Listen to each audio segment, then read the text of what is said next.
Good morning, 2nd of June, sun's shining, and we've got a special guest this morning. It's Boris. Morning, Boris. Morning, you three. Morning. I've got a few questions to ask I you. recommend a drink of this, you know, if there's at a work meeting, it's as essential. Right, I've got a few questions to you. By the way, John T. How's your wife, Carrie, getting on? Because nobody seems to have seen her. Oh, Has she left you? Oh, no, she'll not be leaving me. I'll tell you what's up with Carrie. What she is, I like to keep her indoors because she spends too much money. I mean, £850 on wallpaper. I said to her, Carrie, don't get too expensive wallpaper. Get some wood chip, and she's come back with it. So I've what they call trimmed the feathers. She's okay. She'll not go anywhere. Question number 2. Are you winning the war at Ukraine? Well, I'll tell you how we're winning, John.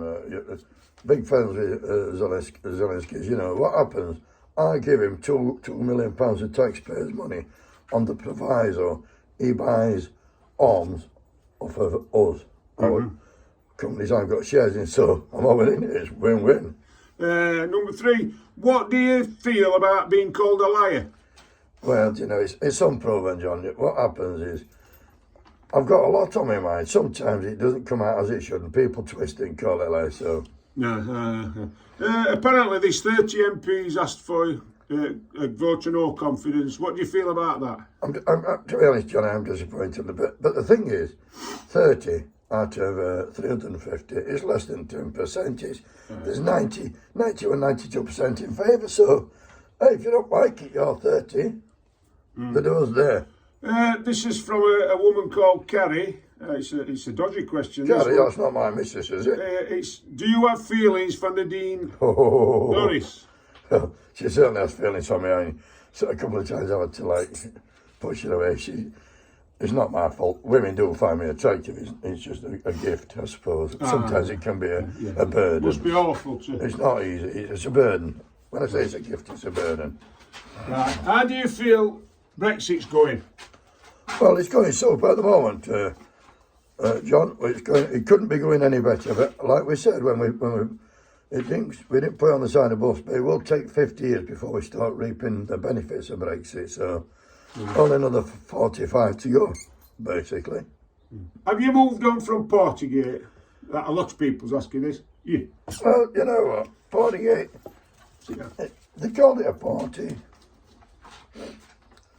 It was just a work meeting. I'm fed up of repeating myself. Next question. What do you feel about the people who died while you were having Partygate? They died whether we had a drink or not. You know what I mean? I can't stop them dying. I mean, there'll be another few thousand fuel to replace them. Don't worry about that. Oh, right.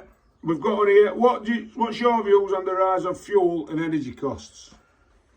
I'll tell you what, John, you know, people have been complaining about the rising fuel and energy, but I've had a look round and everybody's got 2 cars. There's a lot of motorhomes, price of cars have gone up, not stop people buying them. They're all doing well, everybody's thriving. They've not spent nothing for 2 years during the pandemic. Everybody's got plenty of money, why shouldn't they go up? I mean, there's still as many cars on the road as what there were when petrol were 20 pence a gallon, so don't tell me that they can't afford it because they can. Move on. Right. And last question. How are you going? We've got 16 million people in poverty. Can you do all for them? Well, I can't. You know, John, this is top of my agenda. I can do something for them. The best way out of poverty is to work.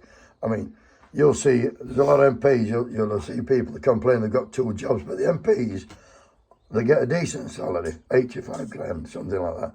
But these MPs have got big houses. They've got 3 and 4 kids. They've got 3 and 4 cars. They've got servants. They've got gardeners. They've got cleaners. They've got stablers. They've got duck houses. They've got stable. Yeah. So they would actually be, excuse me, John. They'd actually be struggling on one wage. But they've got off the house and they've got jobs. So for them people in poverty, the way out of poverty is work. Get down to your local job centre. You can't live on benefits. Some of this country, John. We're too generous, you know, with those not working. They've got incapacity benefit, they've got disability living house, they've got PIP, they've got this, they've got that. There's more benefits out there. The main benefit is work. I'll tell you something. I've seen people up north that's out of having brand new cars. They've never done a day's work in their life, and they've got no more than a broken toenail, and they'll park straight up front as the car parks in the disabled space, and they'll walk 4 miles round Asda, and then they'll come out, and they'll lift the shopping car, jump in the new car, and off they go. And I'll tell you something, John, this is not all right, this is a problem. We're going to stop that. Ah. Is that it, John? Right, is that it? Good morning. Right, back to work, you idle fuckers up north. Back to work!